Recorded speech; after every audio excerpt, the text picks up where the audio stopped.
Bismillahirrahmanirrahim. Assalamualaikum warahmatullahi wabarakatuh. Nama saya Muhammad Dika Buldansyah. Saya dari jurusan Komunikasi dan Penyiaran Islam kelas 4C. Tujuan saya membuat video ini adalah untuk tugas UAS mata kuliah Administrasi Dakwah.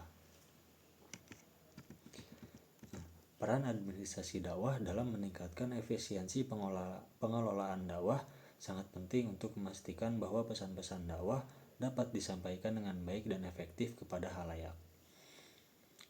Berikut ini ada beberapa peran penting administrasi dakwah dalam meningkatkan efisiensi pengelolaan dakwah. Yang pertama yaitu ada administrasi dakwah bertanggung jawab untuk merencanakan dan mengorganisir program dakwah. Ini yaitu melibatkan topik, metode, dan strategi dakwah yang akan digunakan dalam penyampaian pesan dakwah kepada masyarakat. Selanjutnya ada administrasi dakwah juga berperan dalam mengelola sumber daya yang tersedia, termasuk anggaran, personel, dan materi dakwah. Dengan melakukan perencanaan yang baik, alokasi sumber daya dapat dilakukan secara efisien dan efektif untuk mendukung pelaksanaan program-program dakwah. Selain itu juga administrasi dakwah berperan dalam melakukan pengawasan terhadap penggunaan sumber daya agar tetap sesuai dengan tujuan dakwah itu sendiri.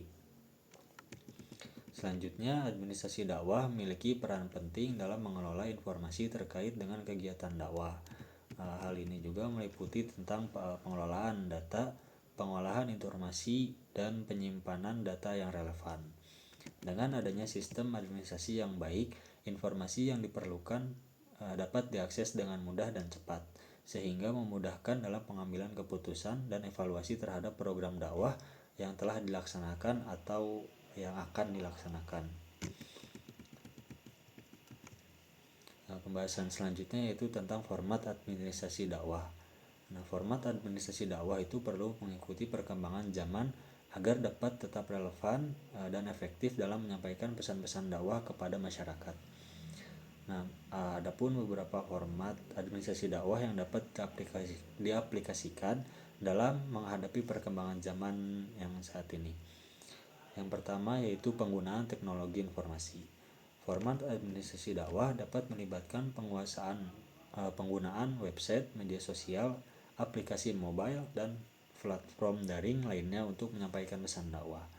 Berbagai informasi serta memfasilitasi interaksi antara dai dan masyarakat.